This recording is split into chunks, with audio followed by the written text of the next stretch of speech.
Selamat petang, salam sejahtera. Ramai orang yang nak tahu, aku nak beritahu. Keputusan terkini di Mahkamah Session berkaitan dengan kes rasuah Bung Mukhtar dan Zizi Izate. Ramai orang yang menjangka mereka akan terlepas. Ramai orang yang menjangka mereka tidak akan disuruh bela diri. Tapi jangkaan semua orang meleset. Aku sebenarnya pun menjangka Bung Mukhtar dan Zizi Izate mungkin akan terlepas daripada membela diri. Tetapi nampaknya yang aku jangka tak pernah terjadi. Mimpi ngeri berlaku kepada Bung Mukhtar dan Zizi Izate. Aku tak tahulah malam ini Bung Mukhtar dapat tidur dengan lena kah, tak dapat tidur dengan lena kah, atau bagaimana. Yalah kan, Bung Mukhtar ada istri yang cantik, macam itulah. Tapi walaupun istri yang cantik, dengan keputusan terkini yang diumumkan oleh Mahkamah Session ini, aku fikir nasi yang sedap, lauk yang sedap, air yang manis akan menjadi lebih tawar malam ini. Apa tidaknya apabila mahkamah mengarahkan Bung Mukhtar dan Zizi Izate di arah bela diri. Ini secara rasmi ya, ini bukan satu fitnah, ini bukan kabar angin lagi, tapi ini berita yang benar, yaitu Bung Mukhtar, Zizi Izate di arah bela diri. Cakap tentang isu kabar angin ini, aku selalu kata begini, di Malaysia nih kabar angin akan jadi berita benar. Sebelum ini aku buat konten, ramai yang condemn, kecam aku, kata berita tak benar apabila aku jangka Azalin Natman Said akan letak jawatan selepas mengecam, mengkritik bosnya, yaitu Ismail Sabri, yang mana menurut Sabudin tindakan Azalin Natman Said itu seperti menggigit jari bosnya yang telah memberi jawatan kepada Azalina. Akhirnya apa yang selama ini dikata kabar angin dan macam-macam, akhirnya jadi kenyataan. Hari ini disahkan Azalin Natman Said telah pun letak jawatan, dan dia minta, kalau aku tak silap, dia minta sebulan notis untuk menyiapkan kerja-kerjanya, katanya begitu.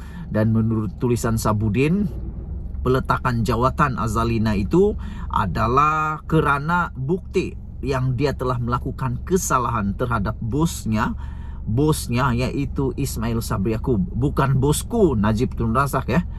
Baik, kita sambung lagi cerita tentang Bung Mukhtar dan Zizi Izate.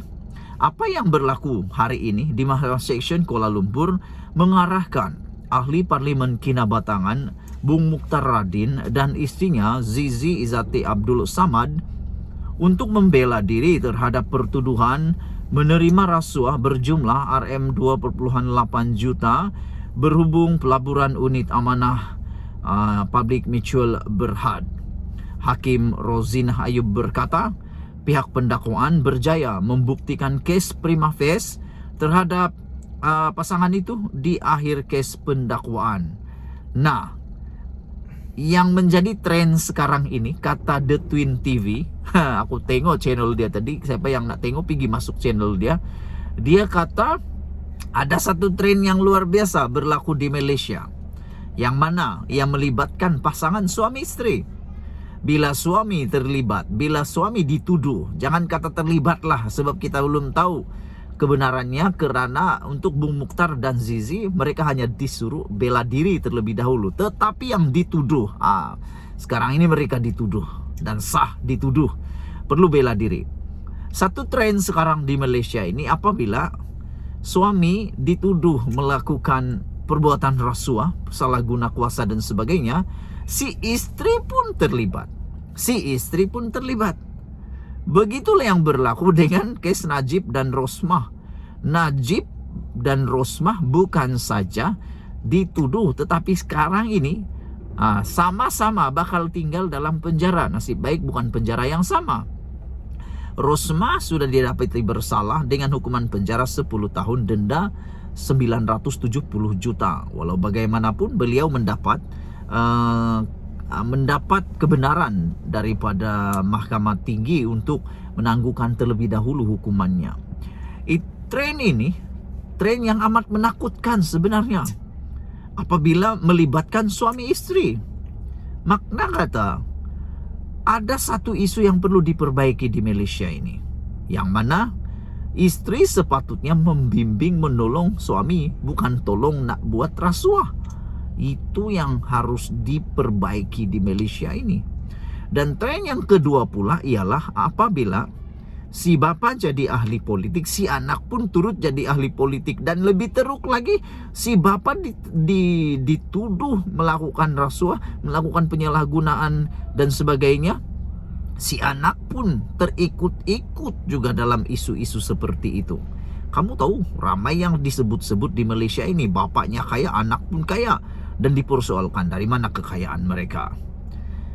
Saudara-saudara penonton sekalian, pada 3 Mei 2019, Bung Mukhtar 64 tahun berdepan 3 pertuduhan menerima rasuah berjumlah RM2.8 juta untuk mendapatkan kelulusan Felcra Berhad untuk membuat pelaburan sebanyak RM150 juta dalam produk unit amanah public mutual. Zizi Zati pula berumur 44 tahun. Wah, muda lagi rupa-rupanya Zizi ni ya. Sangat muda. Masih muda. Pula berdepan 3 pertuduhan bersubahat dengan suaminya dalam perkara itu. Aduh, nah ini satu perkara yang perlu diperbaikilah. Kalau benar ini betul-betul berlaku, perlu diperbaiki. Walau bagaimanapun kita bagi dulu peluang kepada Bung Mukhtar dan istrinya untuk membela diri. Walaupun kebanyakan kalinya apabila telah diperiksa oleh mahkamah dan terpaksa membela diri, ada kes yang dapat dilihat oleh mahkamah. Aku tak kata mereka bersalah, tapi kebanyakan kalinya orang yang disuruh bela diri, trennya sekarang ini akhirnya didapati bersalah.